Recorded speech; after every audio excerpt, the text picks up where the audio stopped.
All right. Hello, U.S. history students. We are on our lecture for this week as we begin talking about the American War for Independence. And so this is on the American Revolution, 1776. And so let's dive right in. It's going to be a little longer, especially because the third point gets into some of the details of the actual conflict. But, you can always fast forward.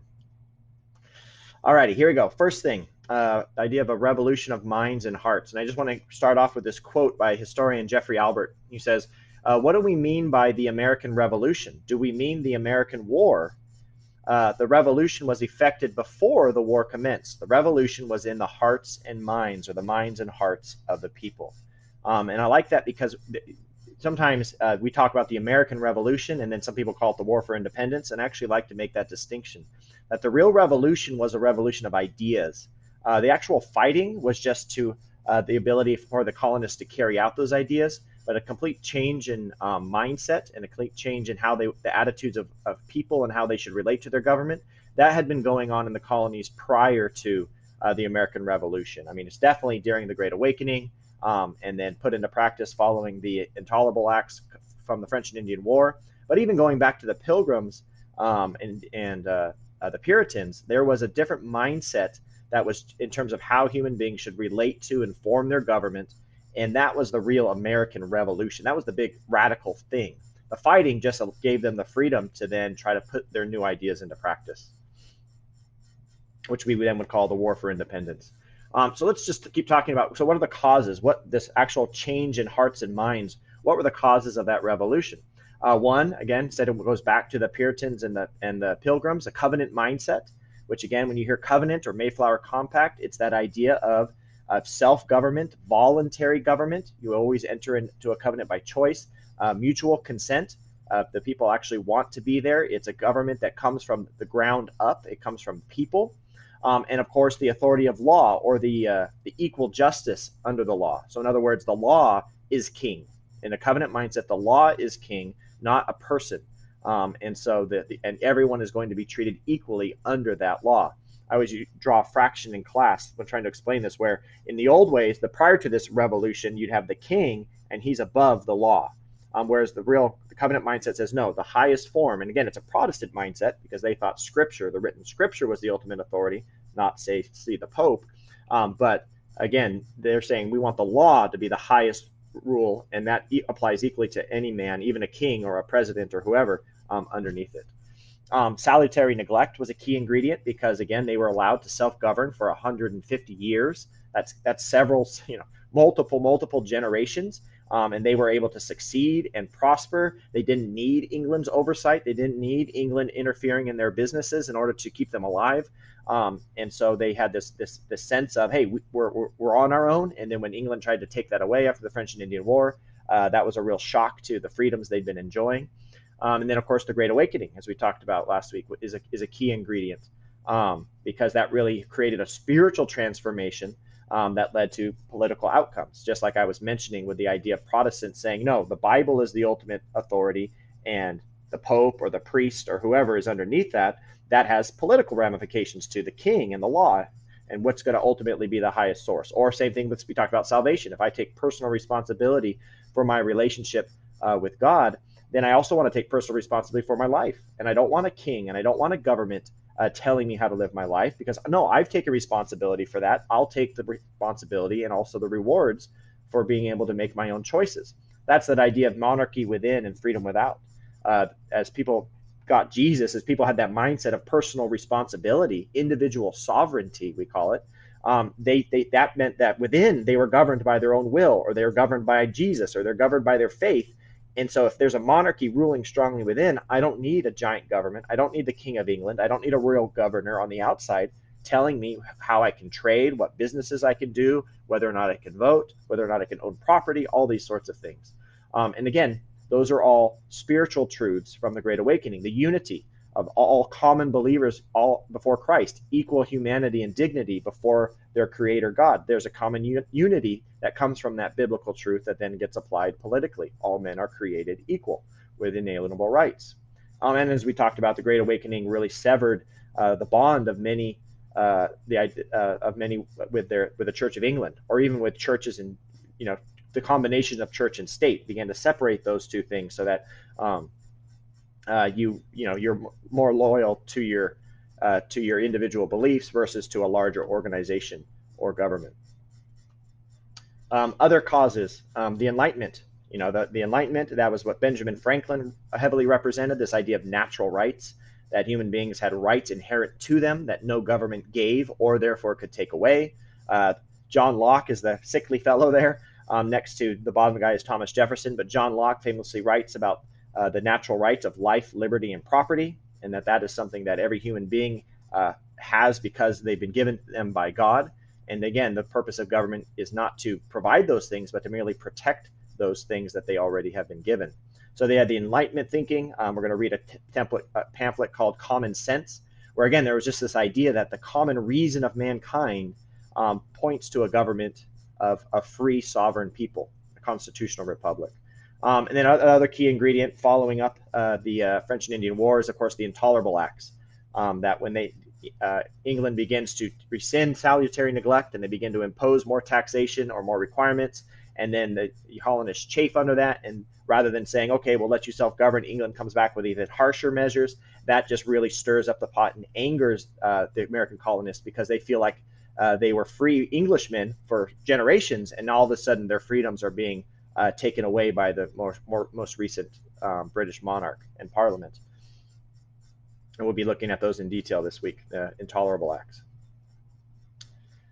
And so, again, we have those key causes. Again, Intolerable Act, Enlightenment, salutary neglect, Great Awakening, covenant mindset.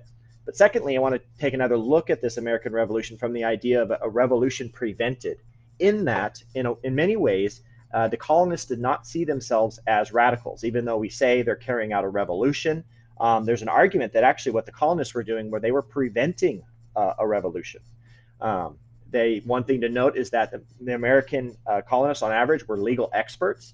They used to say the two books that were in many colonial homes were the Bible, and then this thing called Blackstone's Commentaries on the Laws of England. In that, in general, there was higher literacy rates in the colonies than even back home in England. And again, one of the most common professions outside of farming was going into law and lawyers. And so they knew the law, they knew their history, they knew the Magna Carta, they knew the Glorious Revolution, they knew about the English Civil War and the battle for Protestant England. They knew all of this history. And so that's where they're coming from when they begin to protest what England is trying to do. They knew John Locke and his two treatises on government, in which he said about inalienable rights and life, liberty, and property, and that the only purpose of government was to preserve our freedoms, and that if a government wasn't preserving our freedoms, then it wasn't really a legitimate government. That goes back to our discussions about liberty and authority, and that comes from their understanding of John Locke. They knew, as I was just saying, they knew their liberal legacy. They knew England. It's interesting. England is seen as the oppressor here, but relative to other nations of the world, England was one of the leading nations as far as constitutional rights and freedoms. Again, John Locke was English. George Whitefield was English.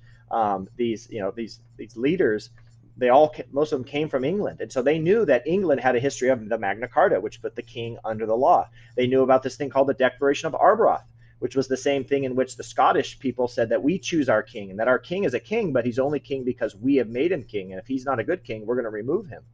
They knew about the Glorious Revolution, where they got rid of Charles I and then Charles II because he was trying to overthrow the law and the parliament, and where they basically invited in a new monarch because that king would agree to be under the law, and that again he would say, no, I'm not a king over the law, I am a king under the law. They had memories, as we talked about last week, of when one of those kings tried to basically get rid of all the colonial charters and the colonial governments and turn all the colonies of New England into his dominion. So they had this background of knowing their freedoms and seeing threats to their freedoms. So what they're going to begin to attest to and argue for during the American Revolution is nothing, in a way, isn't new. It's actually them crying out to say, hey, we want to preserve our heritage as free Englishmen.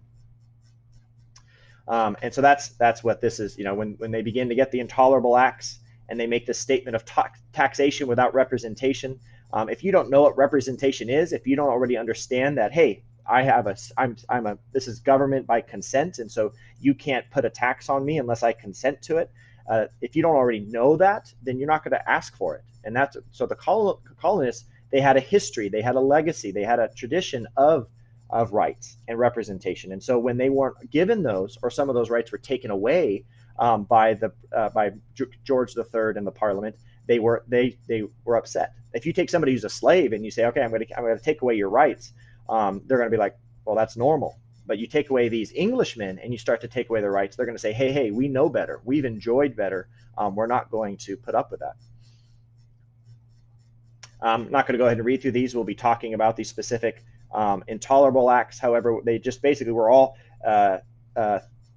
actions that were, one, done without their consent because there was no representatives of the colonies in Parliament who was making these decisions, and two, they were violations of previous rights that they had enjoyed, and then thus were being taken away from them. It's kind of like if here in America we never had the First Amendment, and then people began to violate the freedom of religion or the freedom of speech, but you had no reason to complain because you didn't even know those were rights. However, since we've been given those rights, hopefully, as they start to be taken away from us, we would stand up and say, hey, that's not how things work here.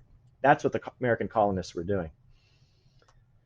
And so just a picture of that idea of a revolution prevented. The colonists really saw the English government, the Parliament, and King George III especially, as the revolutionaries. In other words, they said, we for decades and generations have had certain constitutional rights guaranteed as Englishmen, and you are the revolutionary trying to take these away from us. They called the king the rebel. They said, you're the rebel. We're simply trying to maintain the status quo of our freedom.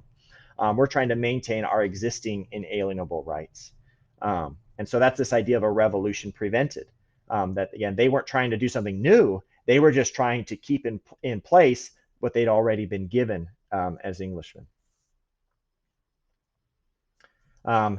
This is just the idea they sought to enshrine biblical government, biblical and natural government. And we're going to be looking at the Declaration of Independence this week, but a quick summary of what the radical idea of the Declaration of Independence and what a constitutional republic represents are those four things right there. They said, you know what? All men are created equal.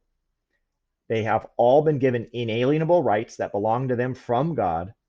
The government is only formed, the only reason you have a government, the only reason you have police, the only reason you have a king, the only reason you have a parliament, the only reason you have any of these government authorities is to protect these God-given rights that every human being equally possesses.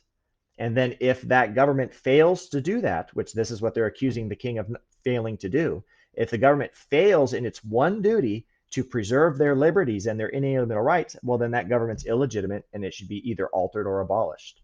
And so that is the revolutionary. This is a great summary slide that you're going to want to memorize these four things, because that's what summarizes the heart of the American Revolution, what they were saying. And basically, anytime you have a debate about what government should or should not be doing, you take it back to these four things. Is it maintaining equality between all men? Is it preserving their inalienable rights? Is it respecting the sovereignty of the people? The people are the ones who run the government. We don't work for the government. The government works for us in this model. And that if the government is not doing that, then it's not a legitimate government and it should not be in existence. We should seek to change it. And that's what they decided to do. We need to leave England because this government has ceased to fulfill its biblical and natural purpose of protecting our God-given rights. Okay, so lastly, looking at the major battles. Again, you could study the battles of the war on and on and on for the entire year, semester, and even beyond that. But I just want to point out that one way to track the chronology of the conflict is basically from north to south. The fighting actually breaks out in Massachusetts in the New England colonies, tends to move more towards the middle colonies in Pennsylvania, New York, New Jersey. And then the last major battles of the war are fought in the south, primarily down in South Carolina and then Virginia. Okay, so we're going to look a little bit at some of those battles. The notable northern battles, again, could talk a lot about more, but the three that I want to mention are Lexington Concord. That is the first skirmish or first battle of the Revolution War for Independence. It's where the shot heard round the world was fired. The British were in Boston trying to control it militarily, And then they knew that out in the countryside, American rebels were stockpiling weapons and arms, and they went out to confiscate some of those arms. And the colonists decided to send out militiamen to stop them. Shots rang out, and then next thing you knew, the war had begun. Bunker Hill is another battle in Massachusetts. The rebels quickly surround Boston. The British retreat after Lexington conquered. It's a loss for them, and they become under siege by the Americans in Boston. At one point, they try to break out of Boston and take a hill. It's actually called Breed's Hill, but the neighboring hill was called Bunker Hill, and they made a mistake, and so we call it Bunker Hill. The British do end up taking that hill, but what happens? They take it at great loss. I think they lose over 1,000 men in the battle, and although the Americans, the colonists, eventually have to retreat, they're greatly encouraged. That's why it says it's a victory for morale. Because even though they have to lose the hill, the fact that they stood up against the professional army in open battle is encouraging to them that they can stand and fight. It was actually the battle that convinced the Continental Congress to send George Washington to be the leader of the ragtag militiamen up in New England. And finally, Ticonderoga was actually a raid against a remote English fort up on up in Canada on the Canadian-American border, and they took this fort without a shot. They caught them unawares because, again, it was kind of far remote from the scenes of the fighting.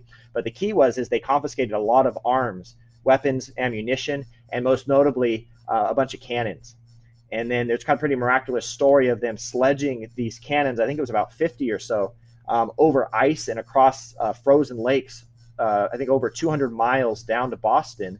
And then the rebels, who, again, as I said, had surrounded Boston, one morning the British commander, General Gage, wakes up, and he knows the rebels are out there, but one morning he wakes up, and now all of a sudden he's surrounded by cannons. And with those cannons, the rebels could destroy the city and annihilate his army, and they actually forced the British to leave the city of Boston. This is one of the first engagements that General Washington is in charge of. And it's a major victory for the Americans to drive the English out of Boston. And so that first northern campaign actually turns out very favorably for the Americans and emboldens them. Famous quote from the Battle of Bunker / Breed's Hill. That's where, as the British were trying to take the hill, they famously, in order to preserve ammunition and ensure accuracy, muskets were not very accurate. The famous quote is, "Don't fire until you see the whites of their eyes." And again, many English British casualties. They were shocked at how many men they lost trying to take the hill from, again, what they saw as ragtag New England militia. A painting of the miraculous sledging of the cannons from Fort Ticonderoga down to Boston over 200 miles in the winter. They didn't lose a single cannon. They got them all there. It completely shocked the British to suddenly wake up and see that they're surrounded by the cannons. General Gage is said to have remarked that when he saw them that morning, he said, "Washington's men have done more in one night than I've had mine do in 4 months." And again, shortly thereafter, he said he decided to flee the city with his army because Boston's on the ocean, so they were able to get aboard their ships and leave. Middle battles, Brooklyn Heights, Trenton, and Saratoga. Brooklyn Heights is after the British leave Boston, they go and they invade New York, the largest city in the colonies at that time. It's a stunning British victory. Washington's army goes out to meet them, but knows that they can't stand up against them. In fact, at one point, Washington's army is surrounded, and they think he's about to get captured. If Washington and his army get captured, the war is essentially over because there's no more open armed resistance to the British. However, this is when they're famously able to escape from the Brooklyn Heights by rowing across the straits in the middle of the night, covered by a kind of a miraculous fog that had swept in just as they needed to escape and thought they were going to be trapped. And so New York is a victory, but again, the miraculous foggy escape allows Washington and his army and thus the rebellion to survive. Trenton, the Battle of Trenton is the famous crossing of the Delaware. That is when Washington, after several defeats, is in great disarray. He's losing men. Their enlistments are running out. It's the dead of winter. People are beginning to wonder if the cause can really sustain itself. And so Washington says, you know what, I need a victory. I need a morale booster. And so rather than camping for the winter, which is traditionally what armies at this time would do, he orders a surprise attack on Christmas Eve, and his army, in the middle of a blizzard, they row across the Delaware River and attack the unaware British army, which actually was a group of Hessian mercenaries working for Britain, in Trenton, New Jersey, and then shortly thereafter the same thing at Princeton. And there's just two lightning quick victories for Washington and his men, with very few casualties and capturing entire divisions of the Hessian mercenaries. And that, again, is a huge morale booster and a great encouragement to the rebel cause. Again, encouraging more enlistments and encouraging people to keep supporting the rebels.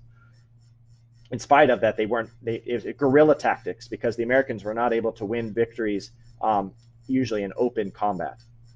And then the Battle of Saratoga, building off what I just said, this is a battle that takes place up by the New York-French border. And it won't go into a lot of detail, but it's important because it actually is the first time that an entire British army, not under Washington, but under some of his subordinates, are able to defeat and force the surrender of an entire British army. Britain had about three different armies maneuvering in different places. This is one of them, gets completely surrounded and has to surrender.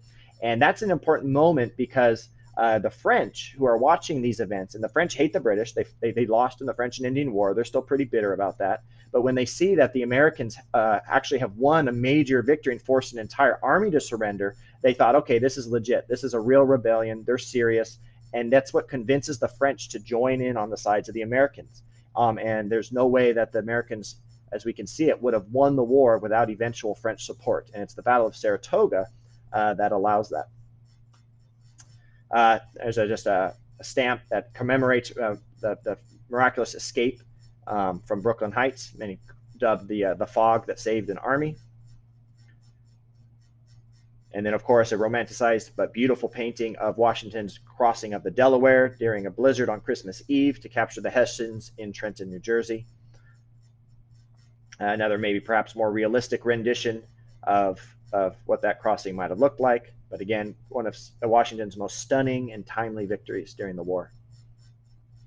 And then the surrendering of the first British army to American forces at the Battle of Saratoga, again, bringing the French into the war on the American side.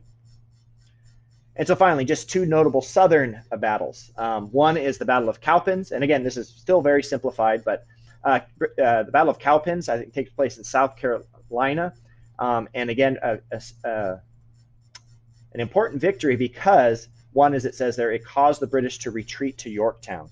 It was one of the first, there was a major engagement on open ground in which American troops are able to stand their ground. It also, they're able to repel a British cavalry attack. So when we picture kind of open warfare and men fighting on open ground, if you've ever seen the movie The Patriot with Mel Gibson, the battle at the end of that is kind of a rendition of the Battle of Cowpens. Most of the fighting, and especially most of the victories by the Americans, were not those open battles because the British army was larger, superior, well-trained compared to the Americans. And the Americans largely, as we'll say in a minute, depended upon surprise and guerrilla tactics. But Cowpens was an exception to that. And with their victory, they forced the British army to retreat. And they retreated to a place called Yorktown, which was actually out on a peninsula. And so he went out, the American commander, General Lord Cornwallis, went out onto the peninsula with the hope that his navy would come and pick him up. And so on the land, he gets surrounded by American forces and some French forces. And just as he's about to escape via his ships, the French come in and they block him on the ocean side. And so effectively, you have the head commander of all the British army trapped by land on one side by the American forces, trapped by French fleet. This is why the French involvement, one example of why it was so important, trapped him in the ocean, and they force his surrender. And it's this surrender that ultimately ends the war. And England says, you know what, we're done. We're gonna cede the American colonies to the new American government. And so the surrender of Yorktown, notable for the last battle to end the war, in which Washington, with the help of some French commanders, won a stunning victory. And you can see the map depicts the pinning of the red British forces against the ocean, where the French Navy had them pinned on both sides.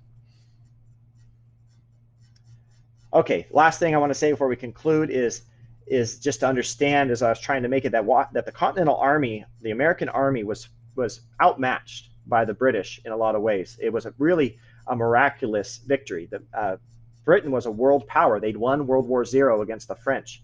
They were at kind of the height of their glory. What caused them to lose? What allowed the Continental Army to win? One was Washington's strategy of retreat. Washington won by not winning, but he won by not losing. And that's why things like the Battle of Brooklyn Heights is so important. The escape by the fog is because Washington won because he kept his army on the field. He kept them alive. He kept them united. Some of his greatest battles were not on the field, but just convincing his men not to quit. That's why if you've ever heard about Valley Forge, that's another key turning point you could look into. He kept the army moving, and that just meant that Britain could not ever bring its army home, because as long as there were American forces willing to fight, then America was going to stay free. And so they were never able to annihilate Washington, even though he was never able to completely, annihilate a British army in open combat. He won by retreating, keeping his army together, and outlasting the British resolve. The British finally said, we can't spend any more men. The war lasted from 1775 to 1781. So 7 years of fighting. They eventually said, it's not worth it. We can't do it. And then, of course, the final key ingredient was the international help from the French. And so retreat, keeping the army together just long enough to outlast the British resolve, and then the key ingredient of French help. Alrighty, so what? Just a quick recap. One, it was a true revolution of hearts and ideas. Just remember, think of it as the revolution took place here and here. Then there was the war for independence to allow them to actually fight for those ideals and have a chance to put them into practice as a new country. America was something the world had never seen. It definitely built upon Judeo-Christian, Greco-Roman, English liberties and constitutions, but it was the first of its kind to be fully committed as a constitutional republic with those four ideals of inalienable rights, equality of all men, a government that only exists to serve the people and keep them free. It was a radical idea, and they knew it. They knew they were inaugurating a new age. And finally, just the actual winning of the War of Independence, many people view it as a historical miracle, whether it was the bringing in of the cannons around Boston, whether it was the fog that saved Washington's army, whether it was his amazing ability to pull off the surprise victory on Christmas Eve, whether it was any of those things. There's so many points where their success hung on the slimmest of margins, and whether it was an intervention of weather, luck, or what many of them over and over again saw as divine providence, which we're going to look at this on Friday. Many people see it as a historical miracle, and it never should have happened. So glory to God. It's always interesting to imagine, again, to appreciate. We just kind of say, oh yeah, America won its freedom. It was, if there were betters back then, that would have been extremely long odds that this country would have ever been formed. And yet here we are. So let's make the most of it. All righty. We'll be talking this week. Praise God, and God bless America.